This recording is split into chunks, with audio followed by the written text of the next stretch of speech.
Rebonjour à tous. Est-ce qu'on a bien mangé? Ben là, si vous êtes endormis, je vais aller dans un autre angle de mon arc et puis vous faire lever et puis bouger. Est-ce que vous êtes en forme? Si ça répond, vous allez vous mettre debout, là.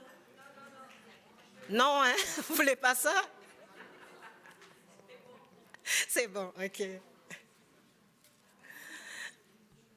Donc, on va continuer notre beau processus de découverte de la reconnaissance des acquis et des compétences.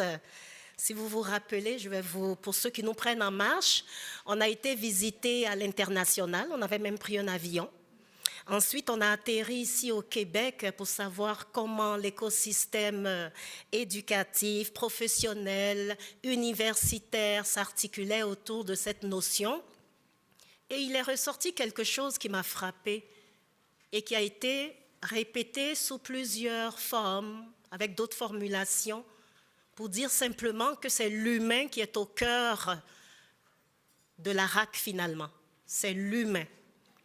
Et dans la continuité de ce processus basé sur l'humain, le troisième panel va s'articuler autour d'expériences terrain et de recherche terrain.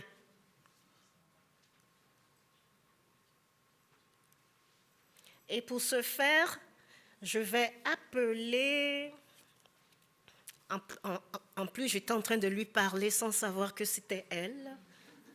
Et puis, quand j'ai dit, mais c'est quoi ton nom? On dirait que tu ressembles à la photo que je vais appeler tout à l'heure. Puis, j'ai dit, donc je parlais à une experte. C'est pour ça, réseauter entre vous, là. Vous ne savez pas, hein? Vous pouvez faire de belles rencontres, là. Comment? C'est la sœur de Beth Gagnon.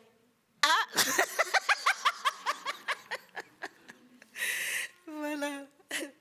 OK, donc je vais reprendre mon cellulaire pour avoir la bonne description de nos panélistes.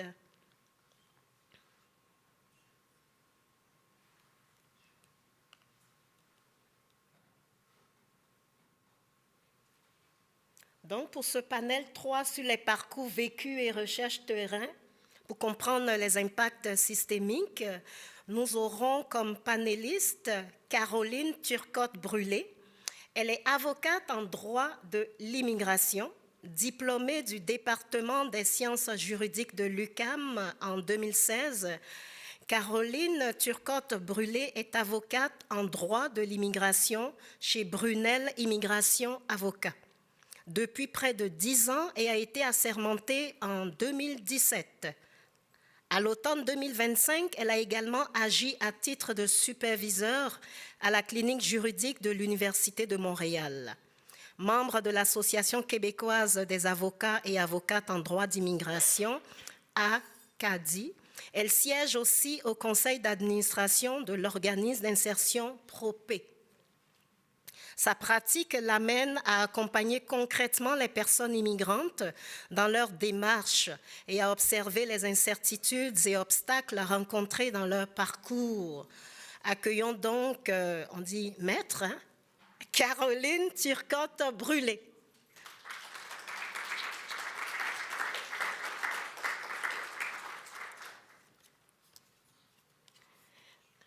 Et puis au niveau de la recherche, elle est doctorante en sociologie à l'Université de Montréal. Agente de recherche et membre du conseil d'administration d'Action Travail de Femmes, j'appelle Madame Nina Gouallier. Sous vos ovations.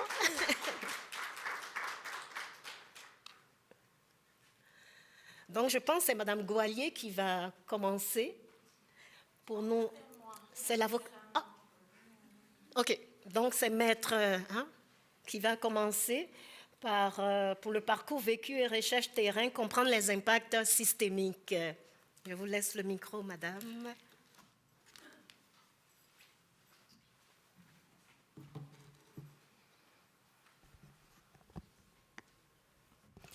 Allô? Est-ce que vous m'entendez bien? Parfait. Donc, je vais vous avouer, j'étais un peu intimidée là, à voir les panélistes précédents. Donc, je suis un petit peu stressée. Soyez indulgents et indulgentes. Donc, effectivement, moi, je viens surtout pour parler un peu des cas pratiques que j'ai rencontrés dans le cadre surtout de la clinique juridique là, de l'Université de Montréal que j'ai fait pendant un certain laps de temps. Mais ma pratique en droit de l'immigration me permet aussi là, m'a permis de voir certains obstacles aussi là, que les gens peuvent rencontrer dans le cadre de leur parcours quand ils ont besoin d'une reconnaissance des acquis ou qui doivent faire un processus d'équivalence quelconque. Donc, je vais surtout aborder là, le type de clientèle qu'on a eu à la fois à la clinique juridique, puis moi en tant qu'avocate en pratique privée, pour faire un peu un lien surtout en fait avec le processus migratoire. Tac. OK. Donc, je voulais faire aussi d'abord un petit résumé de ce qu'on fait à la clinique juridique de l'Université de Montréal. Donc, dans le fond, c'est des étudiants qui s'inscrivent à la clinique selon le domaine de droit qui les intéresse. Puis, ça va leur donner des crédits. Là. Donc, pour eux, c'est vraiment l'équivalent d'un cours. Je vais juste prendre mes feuilles. Donc, pour eux, c'est vraiment l'équivalent d'un cours. Puis, dans le fond, ils vont recevoir des clients dans le cadre du domaine de droit dans lequel ils se sont inscrits. Il y a plusieurs domaines qui sont couverts par la clinique juridique là, qui est 100% gratuite. Donc, les gens s'inscrivent sur une liste. Puis, ensuite de ça, bien, ils sont sélectionnés là, si leur profil, leur problème, leur processus correspond à quelque chose là, qui pourrait fonctionner avec la clinique. Désolée, j'ai comme la misère à m'insérer. Donc, il y a différents domaines de droit, là, comme je le disais. On a autant de propriété intellectuelle, on a aussi du droit criminel, on a du droit notarial, donc ça couvre vraiment, vraiment large. Moi, quand j'ai fait ça, j'étais superviseur dans la section qui s'appelait Immigration et reconnaissance des qualifications professionnelles. Donc, les deux, c'était vraiment comme un 2 en 1 parce que ça arrive quand même assez souvent là, que les deux domaines sont reliés ensemble. Donc, dans le fond, les étudiants vont rencontrer les clients, ils vont créer ce qu'on appelle un aide-mémoire pour répondre, là, en gros, à leurs préoccupations. Puis, ensuite de ça, bien, la superviseure là, va corriger l'aide-mémoire, va s'assurer que les informations qui sont données soient exactes. Puis ensuite de ça, les étudiants vont rencontrer une seconde fois le client pour leur donner, dans le fond, leurs conclusions. Selon les domaines de droit, on va donner des conseils juridiques, alors que dans d'autres domaines, comme celui de l'immigration, ça va plutôt être de l'information juridique. Donc, la différence, c'est qu'au niveau de l'information, c'est moins personnalisé à la situation. Donc, on va vraiment prendre la situation du client puis l'anonymiser finalement là, pour que ce soit un peu moins personnalisé au client en question. Donc, par après, j'ai donné 2 types d'exemples. Ce qui est intéressant, c'est que dans le cadre de la section là, des reconnaissances des acquis, la plupart des clients qui venaient nous voir étaient aussi dans un processus d'immigration. Donc, ils faisaient leur démarche pour éventuellement obtenir un statut, que ce soit là, un statut de travailleur, un statut d'étudiant, un statut permanent. Mais on a aussi des candidats qui avaient déjà la résidence permanente, puis qui voulaient justement là, avoir plus de tâches et responsabilités dans le cadre de l'emploi qu'ils occupaient déjà ou des choses comme ça. Mais c'est sûr que généralement, c'est vraiment dans un processus migratoire là, que la reconnaissance s'effectuait. Donc, je vais donner 2 types d'accompagnement. Le premier, c'est vraiment un classique, là, donc la personne qui est étudiante en droit, puis qui veut exercer ici là, à titre d'avocat, puis qui se demande, là, par exemple, nous, la cliente qu'on avait rencontrée avait fait aucune recherche, là, donc c'était vraiment les conseils, les informations qu'on lui donnait, c'était vraiment des informations qui étaient générales, là, donc quoi faire au niveau du processus pour la suite des choses. Alors qu'on a rencontré aussi d'autres candidats là, comme celle qui est juste à côté, qui avait étudié en comptabilité et finance au sein de son pays d'origine, puis qui souhaitait voir c'était quoi là, les orientations pour justement là, exercer exactement ce qu'elle voulait faire au sein de l'emploi qu'elle avait en ce moment. Elle avait déjà sa résidence permanente, donc c'était vraiment dans un but de raffiner un peu ses expériences professionnelles ici au Québec. Ensuite de ça, dans le fond, moi, j'ai fait le lien entre la reconnaissance des acquis dans une perspective d'immigration, donc soit au niveau de la résidence temporaire, puis ensuite, je vais parler de la résidence permanente. Donc, je ne vais pas entrer dans comment on fait pour obtenir un permis de travail parce que ça va être, ça va être long et pas si intéressant que ça. Mais dans le fond, l'important, c'est surtout de comprendre qu'on va évaluer les compétences des candidats qui veulent obtenir un permis de travail bien avant la demande de permis de travail. Donc, normalement, dans un processus qui est normal, dans le processus général, où il n'y a pas d'exemption, il n'y a pas de voie plus rapide, la première étape va être pour le candidat d'obtenir une évaluation d'impact sur le marché du travail, donc au niveau fédéral, là, au niveau de Service Canada, puis ensuite d'obtenir parallèlement à ça, d'obtenir un CAQ, donc un certificat d'acceptation du Québec. Au niveau provincial, puis c'est seulement si la personne a les autorisations en question qu'il va pouvoir soumettre sa demande de permis de travail. Donc ici, j'ai donné un exemple qui est assez probant de comment le processus migratoire peut être affecté par ou le contraire, là, comment le processus au niveau de la reconnaissance de ses diplômes, de ses expériences professionnelles peut affecter, dans le fond, son processus migratoire. Donc ici, on a, par exemple, un travailleur qui était déjà sur le territoire, là, donc qui avait déjà un permis de travail qui était valide, puis qui avait, je vais juste prendre pour les petits détails, puis qui était là, au sein d'une compagnie de construction qui était gestionnaire de projet. Donc, en tant que gestionnaire de projet, il n'y avait jamais eu de problème à obtenir son permis de travail parce qu'il n'y avait jamais eu besoin de prouver son appartenance là, à une association quelconque. Par contre, là, il veut renouveler son permis de travail, mais comme pour X, Y raison, là, comme gérant de la préconstruction, ce qui fait en sorte qu'il a changé de code de CNP. Là. C'est un peu pointu, là, mais si on se réfère à la classification nationale des professions, dans le fond, chaque profession va être comme répertoriée dans une grande classification. Puis c'est cette classification-là qui va déterminer, dans le fond, les compétences que la personne doit avoir là, selon le type de l'emploi en question. Donc, en changeant de CNP, il se trouvait dans un code où il y a une partie des travailleurs de ce code-là qui avaient besoin de faire partie de l'association au niveau des ingénieurs du Québec. Mais comme c'était indiqué, c'était vraiment seulement pour certaines tâches en particulier. Donc, ce n'est pas nécessairement tout le monde qui avait ce titre de poste-là, qui avait besoin de faire partie de ça. Mais nous, on avait dit aux clients, bien, commencez quand même vos démarches avec l'ordre professionnel. Comme ça, bien, aussi pour la résidence permanente, vous allez avoir les autorisations là, dans les temps qui vont être requis. Parce que généralement, quand on soumet une demande, puis que la personne a un plan clair sur comment il va faire pour obtenir les autorisations en question, généralement, c'est suffisant. Mais là, ce qui est arrivé, c'est que là, en ce moment, au niveau du MIFI, donc le ministère de l'Immigration au Québec, il y a beaucoup, beaucoup de changements. Puis, on peut voir qu'au niveau des autorisations, des ordres professionnels, tout ça, ils deviennent de plus en plus stricts par rapport à ça. Puis qu'il y a aussi un certain brouillard par rapport à qu'est-ce qui va être approuvé, qu'est-ce qui ne sera pas, etc.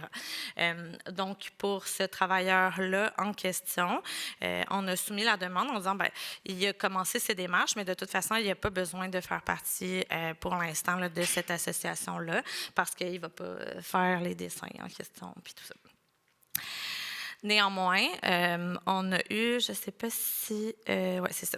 Donc, on a eu une intention de refus là, au niveau du CAQ, donc au niveau du Québec, parce que ce qu'ils nous ont demandé, c'est justement la preuve d'appartenance déjà à l'association là, au niveau des ingénieurs. Donc, ils nous ont dit, bien, si vous ne prouvez pas que la personne fait déjà partie, a déjà finalisé ses démarches, on ne pourra pas lui octroyer de CAQ. ce qui entraîne une foule de problèmes pour la personne parce que là, la personne a encore un statut valide, mais le temps court à un moment donné, puis il va falloir renouveler son statut, il va falloir renouveler son permis de travail. Donc, c'est sûr que là, au niveau de son statut là, en question, ça entraînait des soucis. Puis là, ce qu'on a fait, c'est qu'on a fait un argumentaire là, qui était quand même assez solide. Puis éventuellement, le CAQ lui a été octroyé. Mais c'est certain que si la personne avait fait la demande par lui-même, il y a quand même une grande chance qu'au final, il n'ait jamais obtenu son CAQ, qu'il n'ait pas été en mesure de renouveler son permis de travail. Cette personne-là était avec les membres de sa famille qui étaient déjà scolarisés ici, tout ça. Donc, l'espèce de flou juridique là, au niveau de la nouvelle réglementation peut entraîner des conséquences qui sont quand même assez significatives. J'ai noté imprévisibilité là, parce que je dirais qu'au niveau du ministère de l'Immigration, c'est un peu le mot qui revient souvent, puis inflexibilité parce que justement là, il y a des demandes qui sont faites, puis des fois on arrive mal à comprendre la raison pour laquelle les autorités demeurent inflexibles là, par rapport à ça. Donc ça, je trouvais que c'était un exemple quand même assez probant. Là, il apparaît que ce qui est indiqué dans le nouveau règlement, qui n'est pas si clair que ça, c'est que dès que la personne va présenter une demande, il va falloir prouver qu'il va pouvoir compléter rapidement les démarches. Mais il n'y a aucune définition de c'est quoi rapidement. Puis on s'entend que selon l'ordre professionnel, selon l'association en question, selon aussi les expériences de la personne, ça ne veut pas dire que même s'il commence les démarches rapidement, qu'il va pouvoir les finaliser rapidement. Là, à un moment donné, il y a comme des limites à ce que la personne aussi qui a un statut ici, qui travaille ici, qui étudie ici, peut compléter toutes ces démarches-là là, le plus rapidement possible.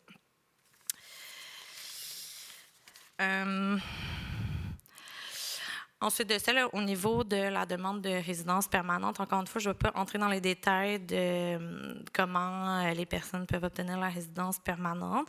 Mais en ce moment, ce qui est intéressant de comprendre, c'est surtout que pour obtenir un CSQ, donc un certificat de sélection du Québec, pour éventuellement demander la résidence permanente, la première étape, c'est d'obtenir un CSQ. Puis en ce moment, il y a un seul programme au Québec qui est valide pour obtenir le CSQ, qui est le programme de sélection des travailleurs qualifiés. Là, est-ce que ça va changer dans les prochaines semaines? Il y a des candidats qui ont dit qu'ils allaient réouvrir le PEC, d'autres non. Donc, à voir. Mais pour l'instant, c'est vraiment le programme qui existe. Pour ce programme-là, comment ça fonctionne? On soumet une déclaration d'intérêt. Donc, le candidat manifeste son intérêt à obtenir un CSQ. Puis, s'il est sélectionné, il va pouvoir présenter sa demande de CSQ. Puis, avec le CSQ en main, là, faire les démarches pour la résidence permanente. Donc, au niveau du PSTQ, c'est séparé en volets selon ce qu'eux appellent le titre, le poste principal. Donc, ce n'est pas nécessairement l'emploi que la personne occupe au moment de soumettre sa déclaration d'intérêt, mais c'est vraiment le poste qu'elle souhaite occuper ou dans lequel elle a eu de l'expérience de travail. Là. Donc, le poste principal qu'elle va faire là, généralement au cours de sa vie. Puis pour ce poste-là, le volet 3 est réservé à ceux qui ont des professions qui sont considérées comme réglementées. Puis il y a une liste de professions qui sont réglementées, une liste qui change aussi. Donc, il y a des gens qui vont soumettre une déclaration d'intérêt en disant moi, je vais être dans le volet 1. Puis ensuite, ils se font dire non, mais finalement, ta profession est réglementée, il faut que tu fasses telle démarche. Donc là, ils peuvent tomber dans le volet 3, ce qui est aussi une espèce de flou juridique là, en ce moment autour du PSTQ. Il y a une liste là, de professions réglementées. Il y a certaines professions que c'est seulement certains titres là, dans le cadre de la profession qui vont être réglementés, alors qu'il y en a d'autres que peu importe l'emploi qu'on occupe dans cette CNP-là, ça va être tous les emplois qui vont être réglementés. La différence, comparativement à l'obtention d'un permis de travail puis d'un CAQ, c'est que si le candidat reçoit une invitation à présenter une demande de CSQ, il va avoir 12, alors que généralement, là, la personne a, je pense, 60 jours pour soumettre sa demande de CSQ. Si un candidat tombe dans le volet 3, mais n'a pas encore complété ses démarches, il va avoir 12 mois pour avoir soit son permis d'exercice, son permis temporaire, son autorisation, qui va lui permettre, dans le fond, de travailler dans son domaine. Donc, dans le fond, au niveau des obstacles, j'en ai déjà parlé, mais j'en ai nommé quelques-unes. C'est sûr qu'il faut toujours garder en tête que, bien, généralement, quand on fait les démarches là, au niveau des autres professionnels, tout ça, bien, généralement, les personnes doivent être sur le territoire, donc doivent avoir un statut valide, puis doivent le maintenir, ce statut valide-là. C'est sûr qu'on en a parlé déjà avec le permis d'études, mais il y a aussi le cas contraire où la personne, par exemple, est sous un permis de travail, disons un PVT, est restée ici pendant un certain laps de temps, elle doit faire des équivalences, mais ces équivalences sont moins de 6 mois, donc elle ne peut pas avoir de permis d'études. Donc, c'est sûr qu'au niveau du statut ici sur le territoire, ça peut entraîner des enjeux là, pour les candidats qui veulent faire l'équivalence de leur diplôme puis de leurs expériences professionnelles. Moi, ce que j'ai vu aussi au niveau de la clinique juridique, c'est beaucoup d'incertitudes parce que oui, on va voir le site Internet, puis ça ressemble à ça le processus, mais c'est pas si clair. Puis pour certains emplois, comme justement la dame qui avait travaillé là, en finance, en comptabilité, il y a comme plusieurs ordres, plusieurs associations. Donc, est-ce que si j'ai fait tel type de diplôme, je ferais mieux d'aller voir eux ou d'aller voir l'autre association? Donc, c'est sûr qu'il y a toujours comme un brouillard là, par rapport à ça pour ceux qui viennent nous voir. Là, en tout cas, c'est relativement compliqué pour eux. Puis, comme je le mentionnais, là, tous les changements au niveau des réglementations en immigration, puis évidemment, la mauvaise communication entre les paliers de gouvernement parce que certains jugent que c'est comme ça que ça va se passer, mais au niveau du Québec, ils jugent que c'est d'une autre façon que ça va se passer. Ça cause des problèmes là, considérables dans le cadre des parcours d'immigration de ceux qui viennent nous consulter. Voilà.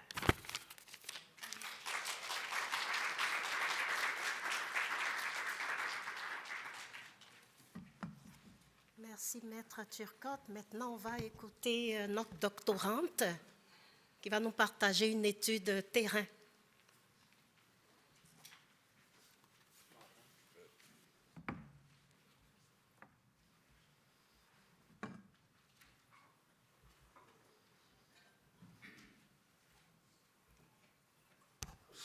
Merci. Bonjour tout le monde. Moi aussi, comme Caroline, je suis un petit peu intimidée, donc ça fait de nous un panel très cohérent. Pour ma part, je vais vous parler des grands constats issus de la recherche nommée « La reconnaissance des diplômes étrangers des femmes immigrantes au Québec en contexte de pénurie de main-d'œuvre, un rendez-vous manqué » qu'on a fait avec Action Travail des femmes entre 2021 et 2023. Je n'ai pas écrit mon plan, mais pour savoir à quoi vous attendre, je vais commencer par donner quelques chiffres et quelques éléments généraux sur la situation socio-professionnelle des femmes immigrantes au Québec, puis présenter les grands constats de la recherche et ensuite mettre en lumière le cas des infirmières recrutées depuis 2022, dont Corinne a déjà parlé tout à l'heure. Et puis, je suis contente parce que tu m'en as laissé un petit peu à dire. J'avais un petit peu peur, mais c'est bon, on est correct. Pour commencer, en bref, qui sont les femmes immigrantes? Qui sommes-nous? Parmi les femmes immigrantes, il y en a une très faible minorité qui ne parle ni le français ni l'anglais au Québec, seulement 5%. 34% des femmes immigrantes ont immigré en tant qu'accompagnatrices d'un requérant principal, donc disposent d'un statut migratoire fragile et dépendant du conjoint avec lequel elles sont venues. Il faut noter qu'elles sont davantage diplômées que les personnes non immigrantes au Québec. 41% d'entre elles possèdent un baccalauréat et 17% une maîtrise. La source est un petit peu vieille, ça date du recensement 2016, mais ça a très très peu changé. Donc, je n'ai pas vraiment changé mon chiffre, désolée. En grande proportion, les femmes immigrantes aussi se rediplôment parce que 34% de ces femmes qui possèdent déjà un baccalauréat s'inscrivent dans une université et 39% dans un cégep, toujours selon le même recensement. Les femmes immigrantes sont aussi particulièrement discriminées par rapport à leur lieu de diplomation. Donc, il n'y a pas uniquement le fait d'être diplômée à l'étranger, mais aussi selon la région du monde dans laquelle elles sont diplômées, il y a des grandes disparités. Mettons par exemple entre de mémoire l'Europe du Nord et les Caraïbes ou l'Afrique de l'Ouest, la reconnaissance ne va vraiment pas être la même. Enfin, les femmes immigrantes occupent des emplois à temps partiel de manière plus importante que les autres groupes. Donc les autres groupes, plus que les hommes non immigrants, plus que les hommes immigrants et plus que les femmes non immigrantes. Et elles ont la rémunération la plus faible au Québec.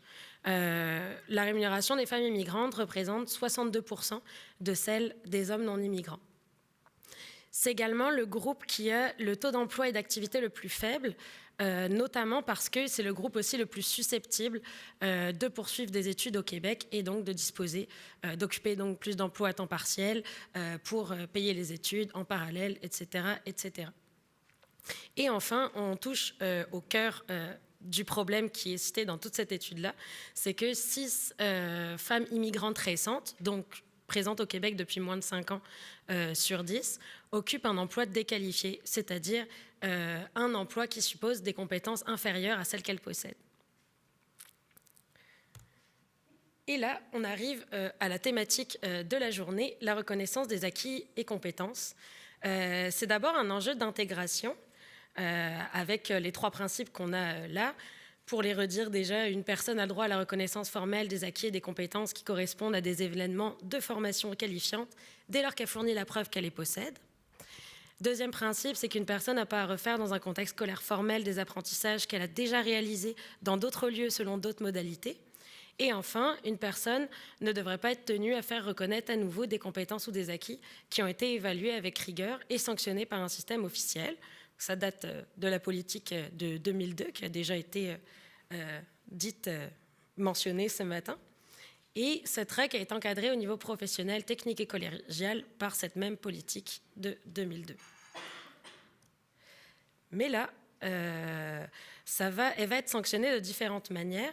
Je ne sais pas à quel point je redis le panel de ce matin parce que le premier, j'étais absente, mais je vais continuer.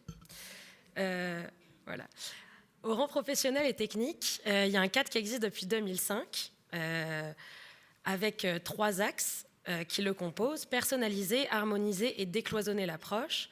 Il y a une nouvelle approche par compétences qui existe, par la mise en place d'outils d'évaluation adaptés, accessibles, et il a été fait un effort de simplification des candidatures. Au rang collégial, le cadre a été renforcé en 2021, il n'y a pas si longtemps, avec 6 étapes standardisées en plus, dont l'évaluation, la reformation aux besoins et la sanction d'études. Et là, on arrive au sujet qui fâche. Au rang universitaire, en absence de cadre formel et contraignant et la voie de la rediplomation qui est privilégiée. Parce que les universités étant autonomes, elles ne reconnaissent pas forcément tous les crédits et le processus reste tout de même assez opaque. Et c'est là le cœur des problématiques qu'on a soulevées dans cette étude-là. Donc, sans surprise, l'ARAC a un enjeu d'intégration, mais aussi dysfonctionnel. Il y a une absence d'application de la politique d'éducation aux adultes par les universités, et c'est la voie de rediplomation qui est privilégiée, ça, je viens de le mentionner. Mais on a aussi des ordres professionnels qui ne traitent que 11% des demandes de RAC, qui décident de leur propre cadre et reconnaissent assez peu de diplômes complètement. Seulement 34% des diplômes en 2017, des demandes de reconnaissance qui ont été formulées en 2017, par exemple, selon l'ICEA, ont été reconnues totalement. 3% ont été refusés et le reste ont fait l'objet d'une reconnaissance partielle, avec des possibilités de recours qui sont très limitées. L'accompagnement aussi assez peu efficient pour les personnes immigrantes, parce que dans le total des démarches de RAC qui sont faites par les personnes immigrantes comme non immigrantes, les personnes immigrantes ont un succès dans leur démarche de 30% inférieur à celui des personnes non immigrantes dans leur processus. Et puis, les dispositifs sont longs. Ça peut décourager des personnes de mener à bout leur démarche. Quand, par exemple, au collégial, la démarche peut prendre de 18 à 24 mois, 1 an et demi, 2 ans, c'est assez de temps pour se décourager, faire d'autres choix, abandonner sa reconnaissance des diplômes pour se concentrer vers une activité plus rémunératrice que celle d'être étudiant salarié, par exemple. C'est une des nombreuses raisons qui pourraient pousser à abandonner. Ou alors amener à privilégier la reformation, c'est-à-dire refaire son diplôme au complet, s'inscrire tout de suite plutôt que d'attendre une reconnaissance qui viendra pas, viendra partiellement. Voilà, encore une raison. Et en cas de reformation, c'est sûr que de se reformer, ça coûte, et ça coûte assez cher. Ça pèse sur le budget des ménages, et ne pas se reformer est un choix aussi que des gens peuvent faire et qui mènerait à la déqualification. Donc, ces dysfonctions de la RAC, elles vont créer un passeport de déqualification pour les personnes immigrantes et en particulier les femmes qui sont les plus à même d'être déqualifiées. Maintenant que j'ai fait ce topo, je vais vous présenter les grands constats de notre étude. Le premier, c'est que le rôle de la RAC est galvaudé par les politiques publiques. Alors que les démarches de RAC sont toujours aussi fastidieuses, des programmes censés l'améliorer depuis le début de la pandémie disposent de budgets trop dérisoires pour pouvoir avoir des retombées concrètes sur la déqualification des femmes immigrantes au Québec. Ensuite, lorsque des programmes d'emploi ou de relance mentionnent la RAC, c'est une RAC à 2 vitesses. On va avoir d'un côté les profils qui correspondent aux besoins du marché, ceux qu'on va juger urgents, comme ceux priorisés par l'opération main-d'œuvre, comme la construction, la santé, l'éducation, les technologies de l'information, communication par exemple, et les autres, ceux qui ne sont pas jugés prioritaires et auxquels on va accorder moins de facilité, moins d'attention. Ensuite, la RAC dans les programmes d'emploi est plus mobilisée pour un objectif de diversification de la main-d'œuvre dans la construction ou pour accélérer les parcours professionnels, notamment les programmes de recrutement d'éducateurs et d'éducatrices en petite enfance, où on cherche à former ou reformer des personnes de manière accélérée parce que les besoins sont urgents. Un deuxième constat, c'est que des programmes de relance par la formation sont des passeports pour la déqualification. Je me rends compte que je ne vous ai peut-être pas dit une information un petit peu essentielle au départ, parce que je me suis lancée, j'avais un petit peu peur. Mais pour celles et ceux qui nous ont jamais encore entendu en parler, cette étude-là qu'on a faite avec Action Travail des femmes, elle se basait sur les programmes d'emploi et de relance de l'opération main-d'œuvre au complet, donc avec énormément de volets différents. Puis ensuite, voilà, c'était exactement ça. Il y avait eu environ 13 programmes, puis on les a tous épluchés. Donc si vous demandez d'où je sors ça, c'est de là. Donc deuxième constat, les programmes de relance se posent comme une concurrence à la démarche de RAC qui est fastidieuse et coûteuse et qui favorise la déqualification. On propose des formations courtes ou de reformation qui sont arrimées au marché du travail et qui vont subordonner les inspirations des individus aux impératifs économiques. Et enfin, la question de la ségrégation professionnelle des femmes est laissée pleine et entière. On n'a pas forcément de réflexion sur la ghettoisation des professions féminisées dans la mise en place des politiques publiques. Donc en créant un passeport vers la déqualification pour les femmes immigrantes, à rebours des objectifs d'égalité, on va non seulement renforcer l'exploitation des femmes, qui est déjà consacrée par la division sexiste du marché du travail et du travail domestique, mais on va également consacrer une inégalité entre femmes due au statut d'immigration. Troisième constat, la reconnaissance des diplômes étrangers des femmes immigrantes, c'est un enjeu de discrimination systémique. Les problématiques de la RAC ne sont pas réglées et elles persistent et empêchent des professionnels qualifiés d'exercer leur profession au Québec. Aussi, les personnes immigrantes détenant une formation universitaire sont les plus représentées parmi les personnes déqualifiées. Et si on remet en lumière avec ce que je vous ai dit au tout début, comme quoi les femmes immigrantes étaient le groupe de population le plus diplômé, on fait un lien, c'est aussi les plus déqualifiés. Les femmes immigrantes sont plus susceptibles d'immigrer à titre d'accompagnatrice du requérant principal et donc de voir leur projet de carrière subordonné à celui de leur conjoint. Elles sont à la croisée des systèmes d'oppression systémique. Et enfin, les différentes mesures mises en place vont contribuer à les ghettoiser dans des métiers au bas de l'échelle de la reconnaissance salariale, comme les métiers du care, que ce soit parce qu'elles ont suivi un programme de formation ou de reformation face à l'urgence de recrutement dans une certaine branche, ou alors parce qu'ils y sont concentrés pour occuper un emploi en attendant d'être formés, ou que ce soit leur métier de base, d'ailleurs. Mais en tout cas, tout ça, ça n'aide pas. Et maintenant, on arrive à la dernière partie de la présentation, et après, je vais vous laisser tranquille. C'est un exemple récent, donc allons plus dans le concret. C'est le projet des reconnaissances des compétences des infirmières et infirmiers recrutés à l'étranger. Depuis 2022, il y a eu un programme, donc ce programme-là, qui prévoyait de recruter 1000 infirmières et infirmiers diplômés et expérimentés. J'insiste là-dessus parce que c'est de ça qu'on va parler, du fait que ces personnes soient déjà expérimentées, que c'était une condition d'entrée dans ce programme-là. Donc ces personnes ont été recrutées dans toute la francophonie, sur plusieurs continents, notamment un problème principal qui n'est pas le sujet de cette présentation, mais aussi notamment dans des pays qui faisaient face à une grave pénurie de professionnels de santé, ce qui a été une problématique beaucoup dénoncée à l'époque. Dans ce programme, il y avait une obligation de reformation au cégep en 1 an pour obtenir une AOC. Donc on a demandé à des personnes ayant plusieurs années d'expérience, 5 ans et plus, de se reformer dans des cégeps dans différentes régions du Québec. En supposant aussi une allocation. Elles existaient, on n'a pas laissé les personnes sans rien, mais elles étaient insuffisantes parce qu'elles représentaient $500 par semaine, plus éventuellement une allocation de garde d'enfants et une allocation de transport.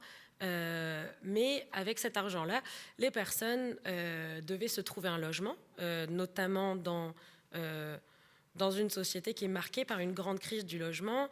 Des fois se trouver un moyen de transport en plus, car l'allocation de transport ne couvre pas forcément l'achat d'un véhicule neuf. L'allocation garde d'enfants ne couvre pas non plus forcément le fait qu'il y a peu de place en garderie et que le coût augmente au fur et à mesure qu'on doit se tourner dans le privé, car ça ne garantissait pas une place dans une garderie subventionnée. Enfin bref, je m'arrête là, mais c'était des allocations extrêmement insuffisantes. Ce qui fait qu'on a proposé à ces personnes, c'était inclus dans le programme, de travailler comme préposés aux bénéficiaires en parallèle. Donc déjà, de se reformer et de, pendant cette réformation, de subir déjà de la déqualification. Je ne vais pas me réétendre sur la précarité financière de cette personne parce que je viens de m'étendre sur le sujet, mais plutôt sur la précarité du statut d'immigration de ces personnes recrutées, puisque avec la reformation viennent les examens, que ce soit les examens de l'ordre, les examens du cégep, et si ces personnes échouaient à l'un ou à l'autre, cela constitue un coup près, la fin du permis d'études. Bien sûr, il existait en théorie des recours pour permettre à ces personnes de contester cette décision ou alors de passer au repêchage, mais le délai entre la fin du permis d'études et la possibilité d'avoir un rattrapage ne fonctionnait pas du tout. C'était juste une épée de Damoclès parce que le temps de passer les repêchages, le permis était déjà expiré. Donc, une fausse opportunité de repêchage, on va dire. Donc, voilà. Tout cet exemple-là, tout ça pour vous dire que les problématiques de reconnaissance des acquis et compétences ne sont pas terminées. Notre étude datait d'il y a quelques années, mais le cœur du problème demeure encore. Et je vais conclure. J'ai menti, je ne vous ai pas laissé tranquille. C'est pour dire que la non-reconnaissance des acquis et compétences des femmes immigrantes mène droit à leur déqualification. Elles subissent une double discrimination de sexe compte tenu de la division sexuelle du marché du travail, mais aussi liée à leur statut d'immigration. Cette double discrimination systémique, c'est un frein à l'égalité pour les femmes immigrantes. Elles forment la majorité des métiers dits féminisés, précarisés et mal rémunérés. Et parmi elles, les femmes immigrantes s'y orientent en grande proportion, puisque les femmes non immigrantes. Et plutôt que de résoudre les problématiques de RAC, enfin, pas seulement les problématiques périphériques, mais les problèmes de fond, les problèmes de cœur de RAC, pour augmenter le succès des démarches des personnes immigrantes et éviter leur déqualification, le gouvernement, depuis la pandémie, a plutôt opté pour la mise en place de programmes qui visent à orienter ces personnes vers des formations et emplois qui sont précaires, mal rémunérés et sans possibilité de mobilité ascendante.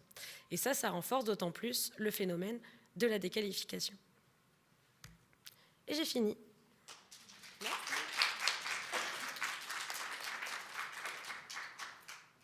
Merci à nos deux panélistes qui ont touché, on va dire, la dimension féministe et systémique du projet. Est-ce que vous avez des questions? Parce que moi, j'en ai beaucoup. Je vais permettre au public d'abord de s'exprimer.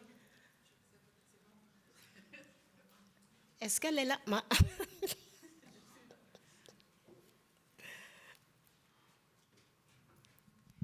J'avais une question par rapport au permis d'études.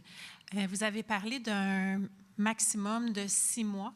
Est-ce qu'il y a d'autres critères? Parce qu'on a parlé auparavant du fait que parfois certains cours sont préalables à d'autres. Donc, on peut avoir un cours dans une session, un deuxième dans une prochaine session.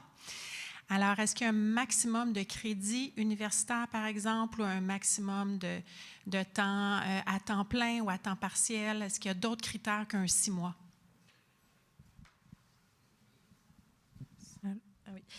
C'est une bonne question. Il y a une différence entre le permis d'études puis le CAQ, là, donc qui est préalable à l'obtention du permis d'études.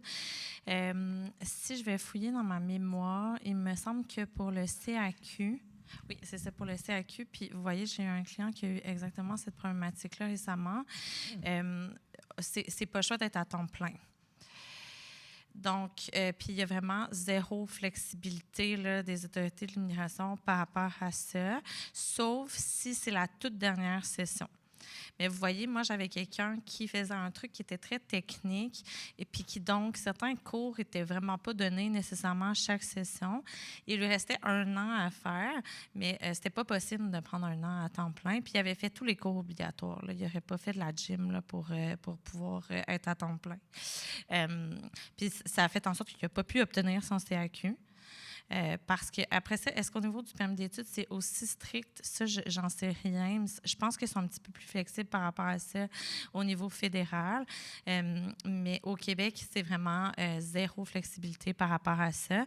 Même chose si la personne arrive à obtenir son CAQ, étudie ici. Puis ces temps-ci, là, c'est vraiment... Je ne vais pas entrer là, dans toute la frustration concernant les permis d'études.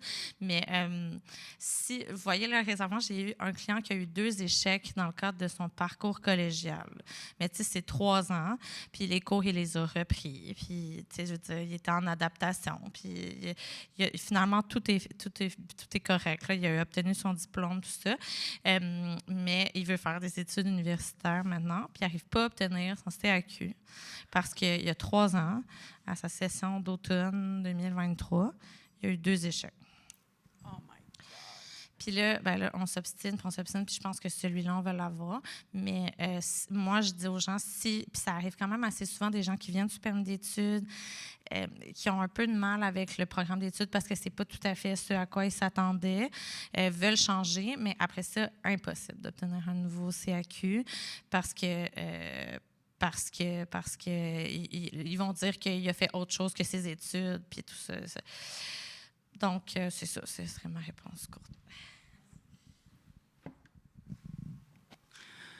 Je vous remercie de nous avoir donné une une illustration de comment ça se passe concrètement ici pour les femmes en particulier, mais plus généralement pour les personnes immigrantes. C'est extrêmement fâchant. C'est vraiment injuste. Je trouve que ça nous met, en tout cas moi, ça me met vraiment en colère.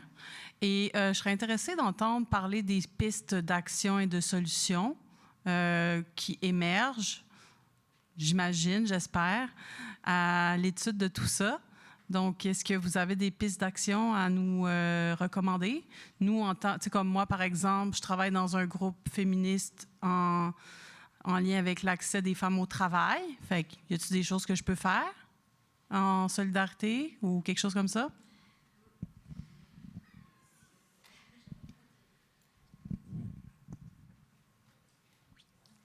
Ben, simplement, parce que je ne sais pas si elles auront toutes les solutions, mais il y a un cadre de recommandations qui est porté par la concertation et qui est à l'origine de l'étude.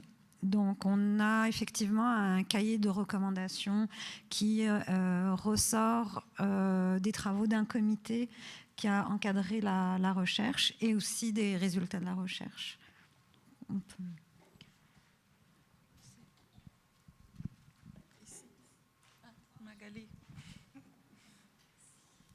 Bonjour, je suis Magali Robitaille, je travaille au Centre d'expertise en reconnaissance des acquis des compétences du collégial. Donc là, je ne veux surtout pas mettre en doute. Je sais à quel point votre travail est de très grande qualité, de très grande rigueur, mais là, tu m'as piqué, Nina, parce que dans la parenthèse, tu parlais du collégial. Et la phrase était « La RAC est fastidieuse et coûteuse, je ne sais plus, au collégial, parce que ça prend 18 mois. » À 24 mois. Je voudrais juste donner des précisions sur qu'est-ce que ça veut dire concrètement pour les gens qui font la démarche de RAC au collégial. En fait, ce 18 mois à 24 mois, il est très à temps partiel. Les gens travaillent et s'occupent de leur famille en même temps qu'ils font la démarche de RAC. Et ça leur donne au bout un DEC qui normalement prend 3 ans à faire. C'est un DEC technique. Donc, moi, je lutte contre cette méconnaissance de la RAC qui fait qu'on pense tout le temps que c'est fastidieux, c'est coûteux et financièrement et en temps pour les personnes. Parce que je pense qu'on adapte vraiment beaucoup ce qu'on offre aux gens. Les outils d'évaluation sont adaptés, la manière dont on les accueille est adaptée au fait qu'ils sont en emploi, etc. Mais je veux vraiment pas te donner ça pour mettre en doute ce que tu nommes. Hein. J'accueille la qualité de votre travail. C'est juste que, ouais, c'est venu me chercher, ce petit bout-là. La petite parenthèse. Merci. Oui, je me sens pas forcément... je me sens pas du tout... Après.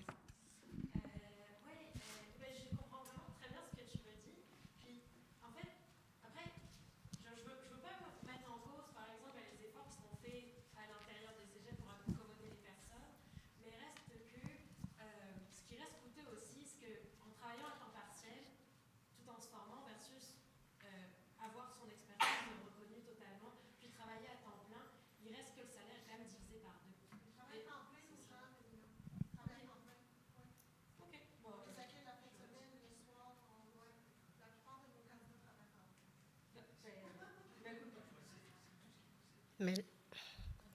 OK. Désolé.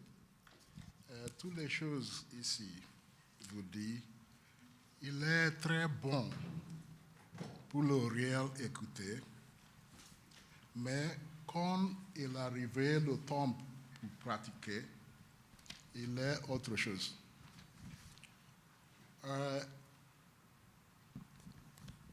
Combien de personnes qui subissent discrimination par le gender ou race, vous avez assisté dans le palais de justice pour avoir une justice?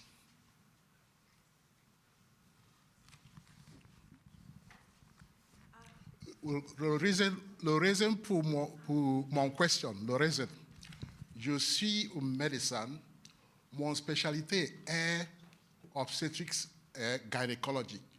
Mon travail est le soin de femmes, j'ai subi beaucoup de discrimination raciale et je rencontrais Clinic Profile, rencontrais le directeur d'Evolve, Maïté d'Evolve. Il étudie tous les documents concernant la discrimination contre moi, 2020, février. Après étudier toutes les choses, mon dossier, mon diplôme, mon Canadian citizen, passeport, etc. Il dit, je dois donner mon application pour fellowship de la reproduction assistée à UDM.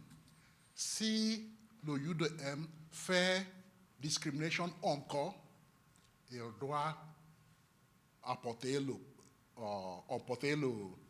plainte de la palais de justice. Après, je donnais mon application. Ce document, il est une forgerie. Je n'avais pas aucune interview, non aucune invitation pour interview. Mais j'ai reçu le avril 2020 une lettre concernant mon interview. C'est selon le comité d'interview. Après votre interview, étudier votre dossier, il déclinait pour donner moi un poste de fellowship. Je apportais comme ça, donner Maïté de Volvé. Après, mon dossier dans le profil juridique de la UDM disparu jusqu'aujourd'hui. J'ai beaucoup de prints de la communication, toutes les choses. Mon deuxième question est pourquoi l'organisme qui vous voulez avoir pour notre protection aussi fait une discrimination contre nous?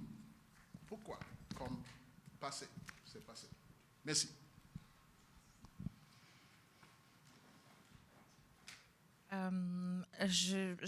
Honnêtement, c'est sûr que quand, pour les cas qui sont plus individuels comme ça, je sais pas, je suis pas certaine de bien saisir là, la question, mais pour la raison pour laquelle vous avez subi cette discrimination-là, dans le fond, c'est ce que vous voulez savoir?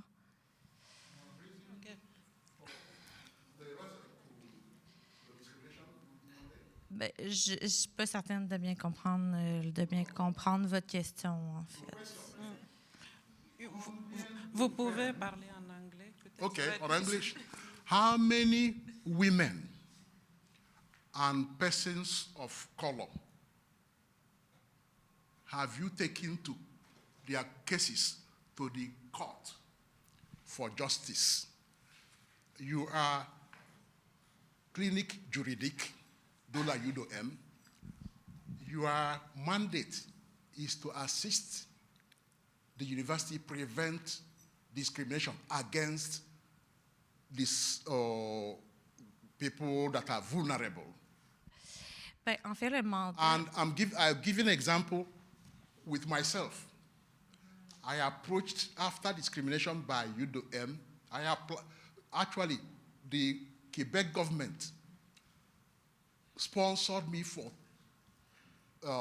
internship at the laboratory, assisted reproduction laboratory at UDM, because I'm also an embryologist. I have a master's degree. For me to do an internship for 1 year in order to get a license to practice, I was discriminated against, and the director said that they take interns from foreign countries, like I pointed out here, Middle East, Saudi Arabia, etc., who pay them money. And the Association of the Black Community in Montreal wrote them the director responded that even if that they don't give people like me place for internship, that they give to foreign people that they've taken foreign people. And even if they give me internship to do, that when I finish, that they will not have a place for me to work in their organization.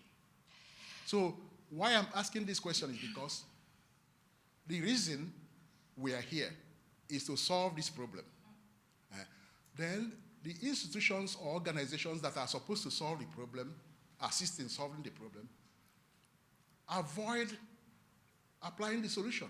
Like when it came to my case, after I've applied as the Vauvet, your director, advised me to do using my documents, the same university now forged interview reports. I brought it to her. All she did was to, I don't know whether it was deleted or all my documents with the clinic profile. If you search your computer now, zero evidence. And I have all the evidence here. So the matter is in court now. So it's not as if I abandoned everything. No, it's going on. So why would such a thing happen with your organization? And you come and address the world, how solutions are being applied to these problems we have. And this problem, I came here 2002. We had this same kind of conference in far back as 2002. This is 24 years, and they're still going on. So what is happening? Is it a deceit, or just for us to, each year or from time to time, people will be giving some reassurance when their problem is not solved? OK. En fait, moi, c'est certain que malheureusement, là, je ne pourrais pas répondre à ces questions-là, considérant qu'il faut faire la différence entre la clinique juridique de l'Université de Montréal puis l'entité légale là, qui gère l'Université de Montréal. Donc, moi, je suis professeure là, à l'Université de Montréal. J'ai été professeure. C'est certain qu'en tant que professeur, en tant que superviseur à l'université, nous, malheureusement, on n'accompagne pas les gens. On leur fournit de l'information, mais on n'accompagne pas les gens jusqu'en cours.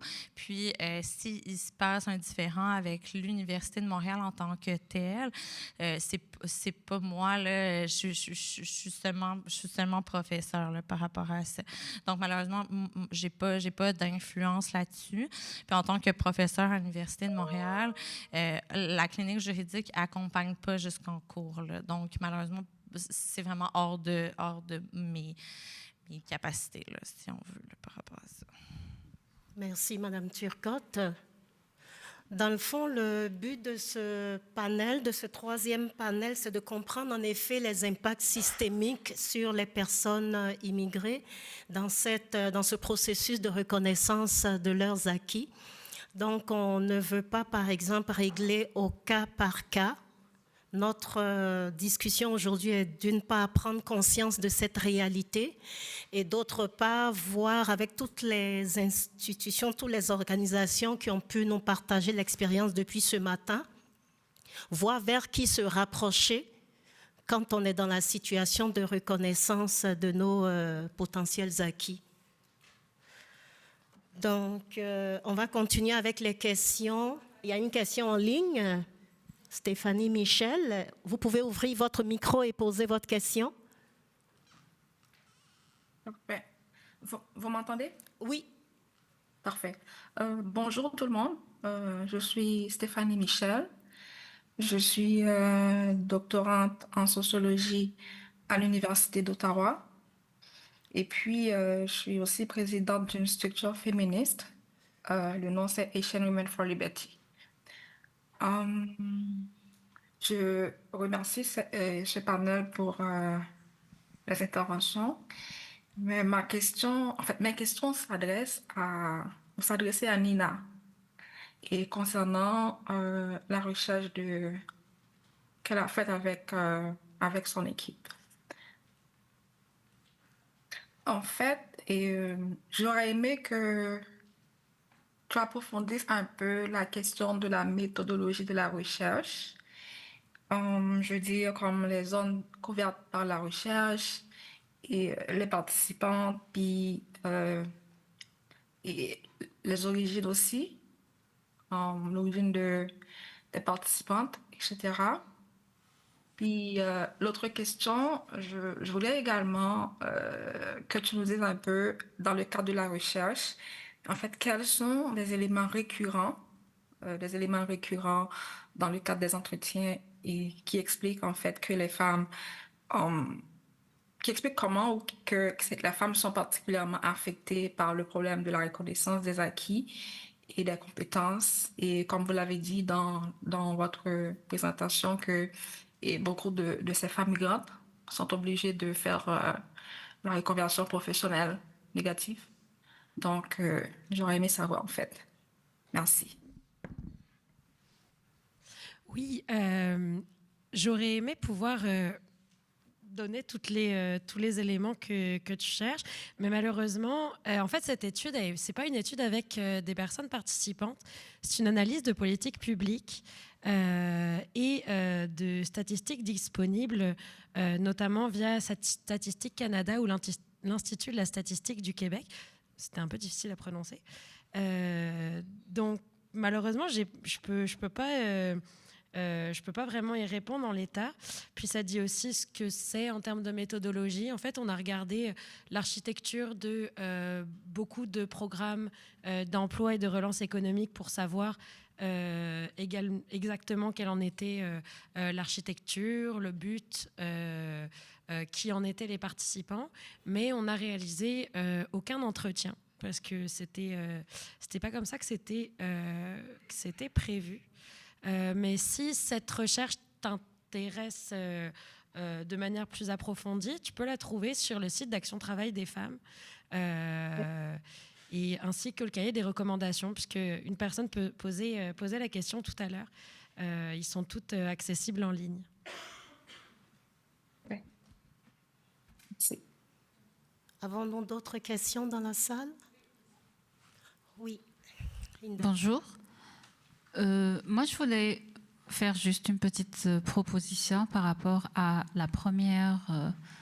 Comment dire? Il y avait comme un titre qui est enjeu de l'ARAC, enjeu d'intégration. Moi, je me dis qu'on devrait peut-être rajouter limitation de l'accueil, parce que c'est de ça qu'on parle. Il ne s'agit pas d'intégration, l'accueil n'est pas fait de la bonne façon, qui fait qu'il n'y a pas de reconnaissance, c'est semé d'embûches et tout ça, donc je ne sais pas. Moi, quand j'ai vu ça, je me suis dit que c'est aussi une affaire d'accueil, pas seulement d'intégration. C'est tout. Merci.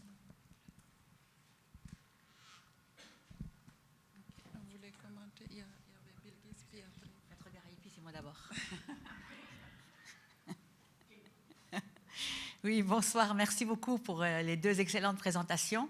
Bien sûr, ça nous interpelle quand on est femme, premièrement, et quand on voit les enjeux systémiques intersectionnels qui affectent le parcours d'intégration dans une perspective d'immigration. Je voulais peut-être vous demander si vous aviez eu l'occasion de faire des distinctions entre justement les statuts d'immigration, parce que vous avez parlé, je pense ma deuxième collègue ici, de façon générale des femmes immigrantes. Moi, je suis très sensible au fait qu'il y a des statuts d'immigration qui sont différents et que peut-être vous pourriez nous parler un petit peu de la nuance et des enjeux plus particuliers que vous voyez selon les statuts d'immigration, parce que dans l'accessibilité à des services qu'on offre notamment au Québec, certaines personnes en ont, certaines n'en ont pas, selon leur statut. Donc, je voulais vous entendre un petit peu plus sur la nuance et la sensibilité de ces diversités de trajectoires et comment vous arrivez à mieux les accompagner, parce qu'à la fin du compte, on est en après-midi.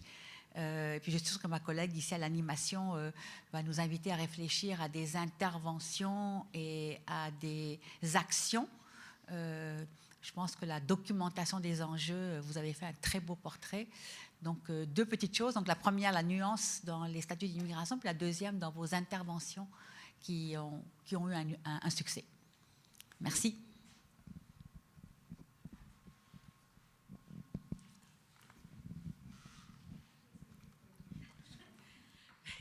Bon, après concertation, pour l'instant, pas trop comment y répondre, mais je vais me lancer. Oui, c'est vrai que j'ai mentionné les femmes immigrantes. Pour ma part, enfin pour notre part, dans la présentation que j'ai faite, ça concernait l'immigration genre permanente et non pas temporaire, ces statistiques-là. Donc, ça excluait les personnes qui avaient un permis de travailleur temporaire, permis d'études, permis vacances-travail. On était sur des personnes qui sont venues immigrer pour longtemps. Donc, c'est à peu près tout ce que je peux dire. Et puis, si tu veux parler diversité d'accompagnement. Ouais, on dirait que je sais pas trop par quelle langue répondre à votre question. C'est certain que moi, de toute façon, on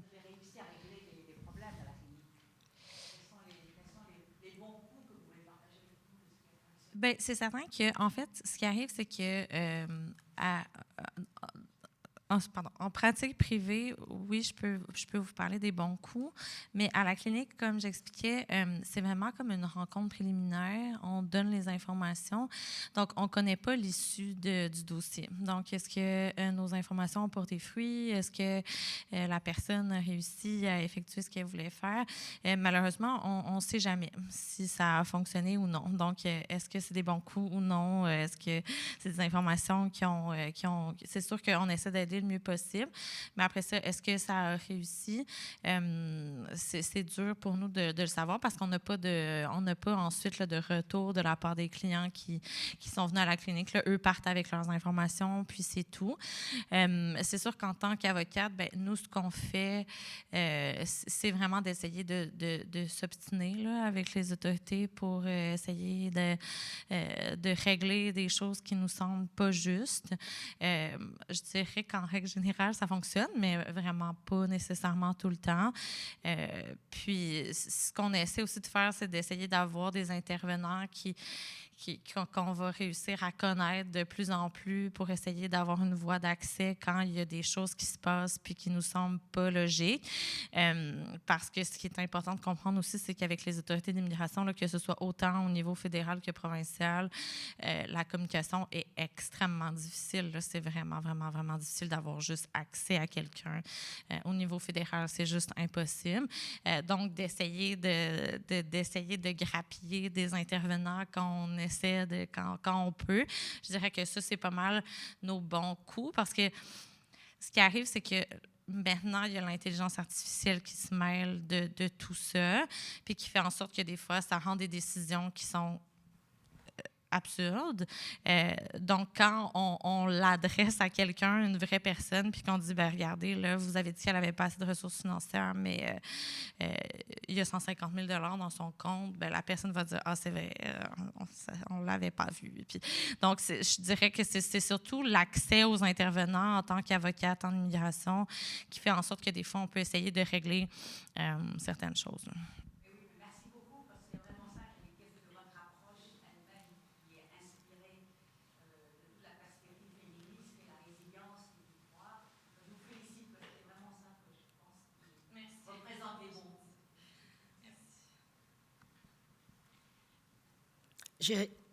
J'avais une question pour vous. C'est drôle que vous leviez la main, M. Gariepi.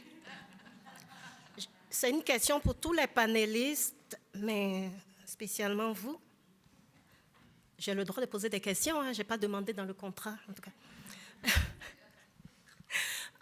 Selon vous, je vous ai écouté depuis ce matin, là, qui porte la responsabilité principale, qui va se mouiller, là, de la lenteur, des obstacles là, dans la reconnaissance des diplômes? Là? Est-ce que ce sont les autres professionnels? Est-ce que c'est les institutions publiques ou c'est le cadre réglementaire lui-même? C'est beaucoup plus complexe que ça, comme disait ma collègue ici. J'en viens, j'ai un deuxième volet. Mouillez-vous, puis j'en viens. En fait, ça me rappelle quand j'ai rencontré un ministre de l'Immigration il y a quelques années dans mon bureau, puis il me disait, j'ai besoin de trois mesures, là. Oui. Avec ça, là, wow! Il dit, Monsieur le ministre, c'est pas aussi simple que ça. Je lui ai présenté un rapport où il y avait, une trentaine. Il dit, c'est comme une automobile qui n'a pas eu sa mise au point depuis des années. À un moment donné, il faut toucher à tout, puis il faut regarder tout, il faut inspecter tout. C'est une chaîne d'intervention, comme est la démarche de la personne. Exact. Elle a des étapes dans sa démarche. Et quand on prend la perspective de la personne et on voit à quelle porte elle doit cogner et tout, moi, j'ai toujours dit à chaque chaîne, à chaque maillon de cette chaîne, vous êtes responsable de l'efficacité du tout. Quand je dis à une étape, il faut préparer la suivante et non pas se dire « Ah, ça, c'est pas moi, c'est l'université. » Alors, bon, l'ordre n'avise même pas qu'à l'université, il va y avoir un test de français, tout et tout. Alors, il faut avoir ce regard de continuum. Il faut s'assumer et se reconnaître comme étant dans un continuum. Laisser les petits potentats locaux, là, de mon autonomie, puis c'est ma décision, c'est pas la tienne, et puis j'ai une mission qui est plus vaste que ça. Non, comme société, et c'est pour ça que à un moment donné, j'ai presque souhaité et préparé un mémoire au gouvernement pour dire, bon, ben là, c'est la mode des tsars, là, aux États-Unis, le tsar de ci, le tsar de ça. C'est-à-dire quelqu'un qui a une baguette magique avec l'autorité des plus hautes autorités pour dire à tout le monde qui ronronne dans leur bureaucratie isolée de travailler ensemble. Alors, il va falloir retrouver ça. Le succès là, de toute société, et en ce qui nous concerne de la société québécoise, c'est que chacun se sente responsable du tout et qu'on ait la perspective de la personne avant tout. J'en profite pour mon petit commentaire sur le programme des infirmières. Moi, quand j'ai vu ça arriver, je dis « Oh boy! OK. » Alors, j'ai regardé la liste des pays. Il y avait combien de pays là-dedans? 6, 7, 9 pays ciblés? 9, oui. 3 de ces pays-là apparaissaient sur la liste de sauvegarde de l'Organisation mondiale de la santé. C'est-à-dire, pas touche. Ou si tu t'en vas recruter là, il faut que le pays il soit gagnant sur autre chose. Établir une démarche de développement de capacité, de formation de son personnel de santé, si tu veux en soutirer quelques-uns. Alors, ça n'a pas été fait. Et on s'est fait critiquer aussi par l'Organisation mondiale de la santé.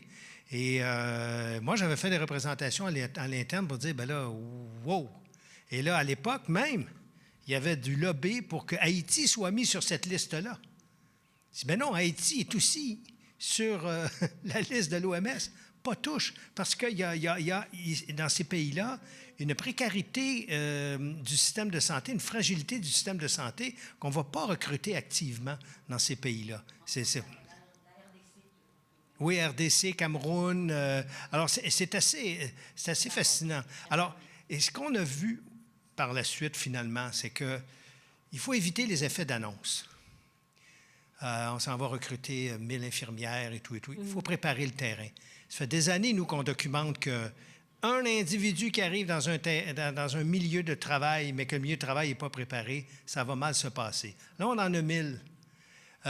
Et à chaque fois que je voyais les annonces là, ou les articles de journaux, « Wow, du renfort dans notre région et tout, ils n'ont même pas encore passé l'examen de l'Ordre des infirmières et on a vu que l'examen de l'Ordre des infirmières a eu des difficultés pendant longtemps et le taux de réussite des personnes formées à l'étranger à l'examen de l'Ordre des infirmières a été pendant longtemps à 15, 20, 25 %, ce qui n'est pas très fort. Donc, on les fait venir, on les forme, on donne l'espoir, puis arrive l'examen mal ajusté à leur réalité, et là, ça tombe. Alors, il faut vraiment préparer le terrain, préparer les établissements d'enseignement, préparer les milieux de travail, préparer les personnes aussi, et puis aussi prévoir toutes les possibilités, c'est-à-dire possibilité d'un échec. Et donc, s'ajuster avec les autres paliers de gouvernement qui auraient à intervenir pour donner des permis quelconques, pour avoir un statut ici, bien, de prévoir toutes ces possibilités-là. Alors, c'est dans le rapport post-échec ou post-réussite, mi-figue, mi-raisin, qu'on voit les leçons qui, dans le fond, étaient un peu prévisibles. Alors, il faut éviter les effets d'annonce. Et sur l'immigration, en général, puis je vais me taire après, moi, je vous ai dit que j'ai eu ma licence de pilote privé quand j'étais tout jeune. Mon instructeur me disait toujours, un avion, ça a de l'inertie et puis il ne faut pas déstabiliser ça. Alors, si tu fais une correction, tu le fais tranquillement. Tu t'es détourné de ton cap, tu ramènes vers ton cap doucement. Si tu donnes des coups de volant tout le temps, tu vas toujours être en déstabilisation. L'immigration et le mouvement de population, c'est la même chose. Changer à tous les 6 mois, ça devient un peu agaçant. Et puis, la société est déstabilisée, les individus sont déstabilisés, on ne sait pas à quoi s'en tenir. Alors, la sagesse, c'est comme piloter un avion. Il faut y aller avec des corrections qui amènent vers l'objectif que l'on veut et non pas le décréter du jour au lendemain en laissant toutes sortes de choses en suspens. Et je vais laisser à ma collègue Corinne. Merci, André. Mais pour répondre à la question, pour essayer de répondre à la question, oui, c'est complexe. Tant que, puis comme Sarah le disait en introduction ce matin, les institutions travaillent en silo. Tant que chaque institution travaillera de son côté et aura sa propre convention de ce que c'est que la compétence, et on n'aura pas une uniformisation de tout ça, c'est sûr qu'on va continuer à avoir des enjeux parce qu'il y a plusieurs étapes à passer les unes après les autres avant de pouvoir avoir cette reconnaissance-là. Bilkis, tu demandais les bons coups. Moi, j'aimerais partager avec vous quelques résultats de notre recherche actuelle qui ne sont pas encore publiés. Mais on a vu avec le programme des infirmières diplômées hors Canada quelque chose d'extraordinaire sur le terrain. Puis je trouve que c'est vraiment important de le mentionner. Tous les acteurs qui se sont liés ensemble.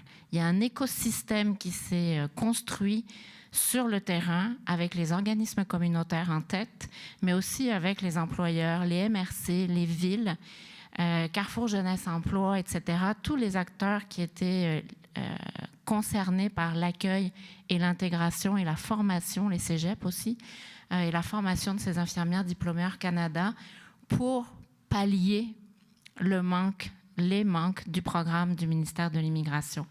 Donc, c'est incroyable ce que ces organismes ont réussi à faire, ce que ces organisations-là ont réussi à faire. Juste un exemple, dans 2 cégeps que j'ai rencontrés, il y a eu des programmes pour mettre en place une garderie pour que les enfants de ces infirmières et infirmiers puissent aller à la garderie pendant qu'ils étaient aux études parce qu'il n'y avait pas de place dans les garderies. Donc, le milieu s'est démené pour faire en sorte qu'on pallie le manque à côté qui était... Le programme, il y a des choses qui sont bien dans le programme, mais il y a des choses qui auraient dû être modifiées, qui auraient dû être travaillées en collaboration, en fait, en amont. Il aurait fallu que le ministère travaille en amont. Puis là, c'est moi qui parle, là, pas la chercheure de l'Université Laval. Mais je pense qu'il aurait fallu que le ministère travaille en amont, en collaboration avec les milieux qui allaient accueillir ces IDHC pour préparer les milieux beaucoup mieux que ce que ça a été le cas, surtout au tout début. Les dernières cohortes, ça va un peu mieux, là, mais les premières cohortes, ça a été assez difficile. Ceux qui ont lu les articles de Lisa Marie Gervais dans Le Devoir, vous avez pu voir comment ça s'est illustré dans certaines régions, là, dans les milieux de travail, des histoires de discrimination assez épouvantables, même dans les milieux d'éducation. Merci beaucoup, Madame Corinne. Cher public, là, il faut que vous parliez tous. Là, j'ai une question assez ouverte pour vous. Là. Si demain matin, là, vous deviez actionner un levier politique au Québec pour que dans 5 ans, on se retrouve et puis on dit « Hey, on a évolué en matière de reconnaissance des acquis », ce serait lequel? On dit de ne pas travailler en silo. Donc, tout le monde, on partage et puis on va regrouper tout ça et puis on va faire peut-être une lettre d'opinion, là. Hein? Surtout là, on va aller un peu plus aux femmes aussi immigrantes, parce qu'on sait que le RAFIC, quand même, a une mission, c'est auprès des femmes immigrées racisées. Si au niveau politique, on avait une baguette magique, là, ça serait quoi? Je vais donner le micro au choix. Il y a quelqu'un qui veut parler là-bas? Non?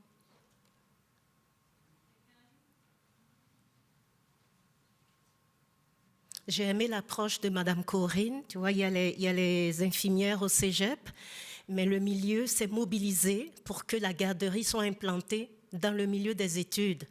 Ça facilite pour ces femmes-là une meilleure intégration. Inda a parlé d'accueil. c'est tellement essentiel. Oui, je viens étudier, mais est-ce que je suis accueillie comme une femme? Est-ce que je suis accueillie comme une maman? Tu sais, oui, avant de tout ça, j'ai d'autres... Je suis quelqu'un, là. Avant d'aller chercher un diplôme, avant d'aller chercher un DEC.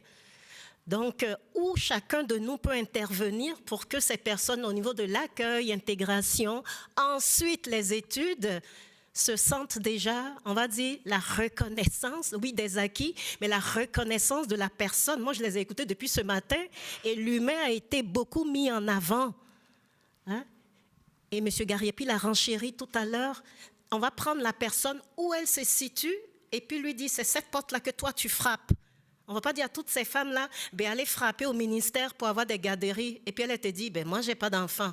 Ben, c'est vrai, elle a raison, elle n'a pas d'enfant, donc ce n'est pas ce secteur-là qui la concerne. Hein, vous comprenez un peu mon point? Donc, lâchez-vous. Et on est en train de bâtir notre mise en action. Oui.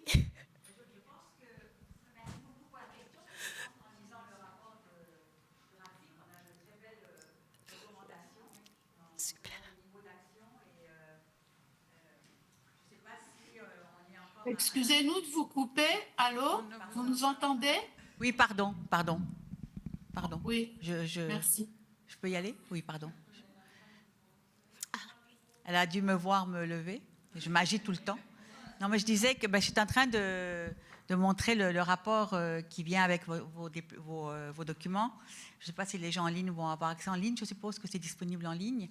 Au point 4.5, vous avez l'équipe, la superbe équipe qui a travaillé sur ce rapport, nous parle de différents niveaux d'action et puis des instances auprès desquelles on peut intervenir.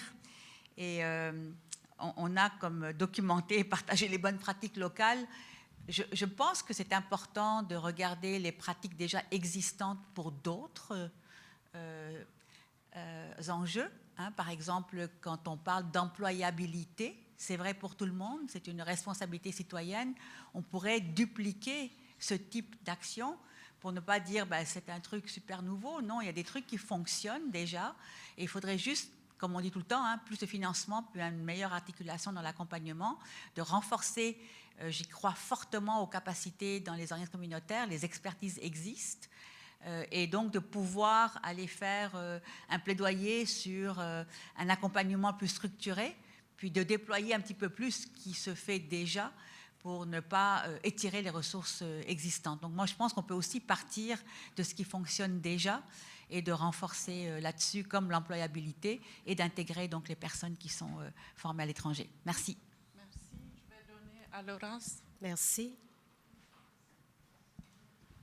Oui, bonjour, Laurence Hamel-Roy. J'ai travaillé avec Nina sur la recherche qu'elle a présentée sur la recension des politiques qui ont été déployées durant la pandémie, puis sur la mini-recherche qu'on a fait sur le programme des infirmières recrutées à l'international, dont on a parlé à multiples reprises.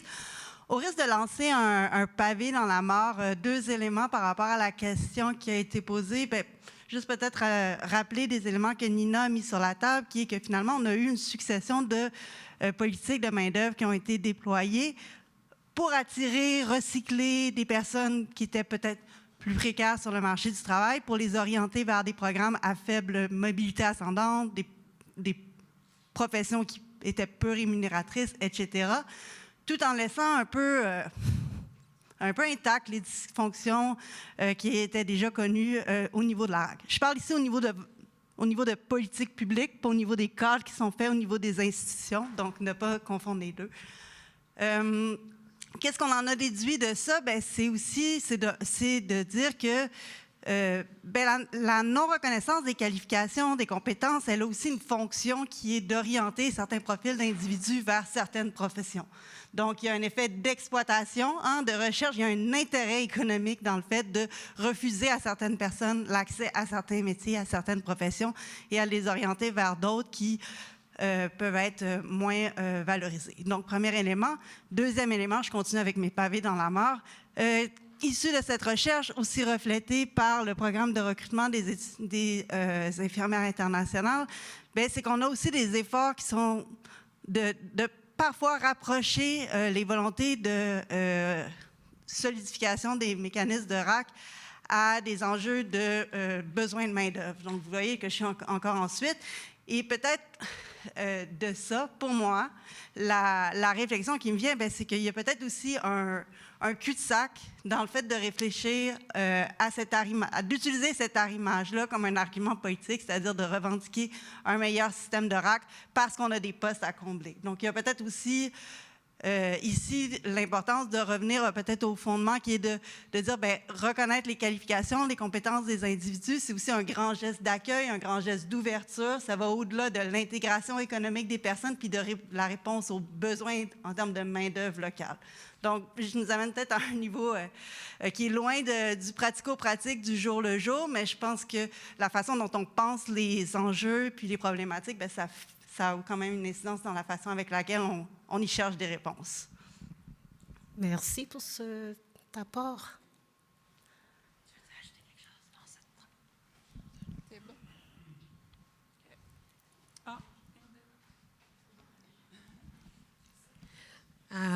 Bonjour tout le monde. Merci beaucoup aux intervenants. J'ai beaucoup aimé votre démarche, votre méthodologie et tout. Mon intervention va plus sur la volonté de la politique, je dirais. Parce que moi, je ne peux pas comprendre, par exemple, le Québec, qui a déjà des immigrés qui sont là, qui n'ont pas de statut stable. Et c'est comme avant hier, j'ai vu au niveau du journal que le Québec est en train de faire d'autres recrutements au niveau international. Alors qu'il y en a des gens qui sont déjà présents sur le territoire et qui n'ont pas encore des statuts qui sont stables. Je dirais que c'est comme un système qui est là, un écosystème qui arrange comme la volonté politique, les politiques, entre guillemets, et puis le patronat. Parce que, je vais le dire d'une façon honnête, c'est comme la situation, la position d'immigrants instables, ça arrange beaucoup la politique. Parce que, je vais donner un exemple. Je travaille dans une entreprise et voilà, j'ai vu un poste affiché qui est comme poste interne en fait. Moi, je suis comme diplômée ici au niveau du Québec, comme 2 diplômes en communication, maîtrise en communication, puis maîtrise en gestion. Et puis, je m'approche en plus de déposer ma candidature, je m'approche de mon boss pour me dire que moi, j'ai des capacités, j'ai déposé et tout. Mais franchement, comme il m'a répondu, c'est comme, tu vois, on a besoin des immigrants, mais pas pour des postes comme, c'était comme clair, pas pour des postes comme supérieurs, on a besoin comme des postes qui nécessitent la force, mais pas l'esprit en fait. Fait que c'est la réalité qui est là, ça existe. Et Madame Roy, qui est mon professeur à l'université, va être en accord avec moi. Je pense que ça bloque sur des questions de volonté politique de l'emploi et d'une politique claire d'intégration des immigrants. Je pense que c'est mon intervention. Merci beaucoup. Merci. Une dernière. On va y aller. Bonjour, merci pour ce que vous avez dit. Donc, juste pour terminer dans le même sens, au fait, donc, elle parle de volonté politique. Je dirais aussi de cohérence. Il n'y a pas une cohérence entre les différentes démarches. Il y a des immigrants sur place qui sont déjà intégrés, qui ont déjà étudié ici, ils ont un diplôme d'ici, qui ont déjà un travail, qui ont déjà un logement. On les laisse de côté, on cherche d'autres. J'ai été aussi étonnée, je pense que tous les immigrants ont lu cet article de nouveaux recrutements à l'international de nouveaux travailleurs, alors que ceux qui sont là sont laissés pour compte. Donc c'est ça, il y a la volonté politique et la cohérence. Il y a une incohérence totale je m'excuse de le dire, mais totale dans la politique concernant l'immigration. Merci. Encore? Une toute dernière ou on conclut? On conclut. Oui. En tout cas, merci. Hein? Vous voyez, comme on dit, seul on va vite, mais ensemble on va vraiment plus haut. Hein? C'est juste plusieurs apports là. On était en train d'écrire quelque chose de beau.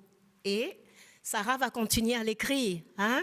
pour les faire lire à qui de droit. Hein? Là, je vais procéder au remerciement des partenaires qui ont rendu possible cette journée.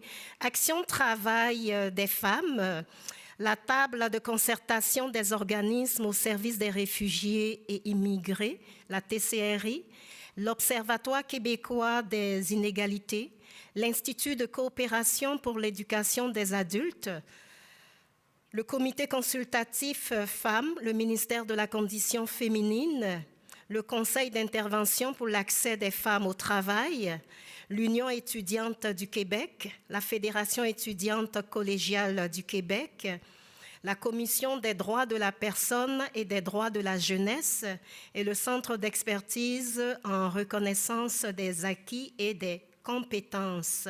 Et puis, bien sûr, vous tous ici, présents avec nous. Donc, au terme de ce colloque, une chose paraît clairement, c'est que la reconnaissance des acquis et des compétences n'est pas seulement une question de procédure administrative.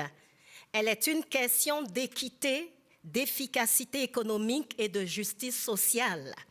Notre responsabilité collective est de faire en sorte que ces compétences ne restent pas aux portes des institutions ou des marchés du travail. Chaque compétence ignorée est une opportunité perdue. Chaque diplôme non reconnu est un talent mis en attente. Et une société qui laisse dormir les talents qu'elle accueille se prive d'une partie de son avenir. Reconnaître les compétences, en particulier des femmes immigrantes, c'est reconnaître leur contribution à notre société et leur donner pleinement la place qu'elles méritent. Le véritable défi n'est donc pas seulement de reconnaître les diplômes, mais de reconnaître pleinement la valeur de ces femmes qui les portent. Donc, puissent ces réflexions d'aujourd'hui nourrir nos actions individuelles et collectivement, surtout pour bâtir un Québec plus inclusif, plus juste et plus conscient de la richesse de toutes ces compétences. Encore merci à tous nos panélistes, ce fut très édifiant. Merci à chacun de vous, chers publics. Merci au Rafik, merci Sarah. Merci Madame Diop d'être restée jusqu'à la fin, même si vous n'avez pas dit un mot merci, parce que c'est grâce à vous que tout cela a été organisé. Merci infiniment. Et puis, au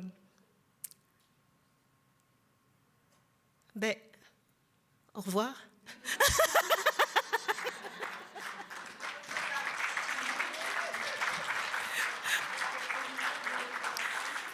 Oui, vous aurez un petit formulaire à l'écran, s'il vous plaît. Ça ne prend pas 30 secondes. C'est l'évaluation de la journée. Donc, si vous voulez que la prochaine fois, on soit encore mieux, merci beaucoup.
oui.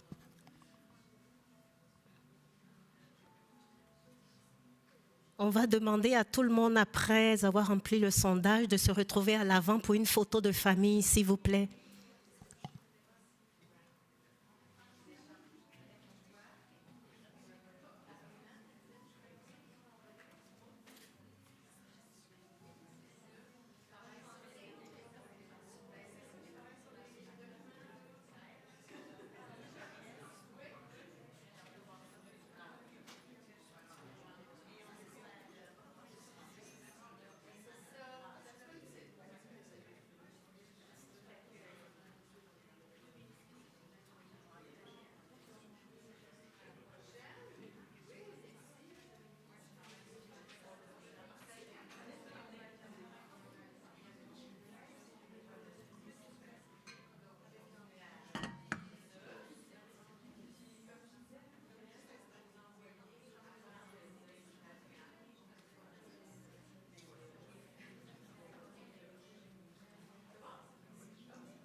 Un merci spécial, s'il vous plaît, s'il vous plaît, s'il vous plaît, je m'en voudrais.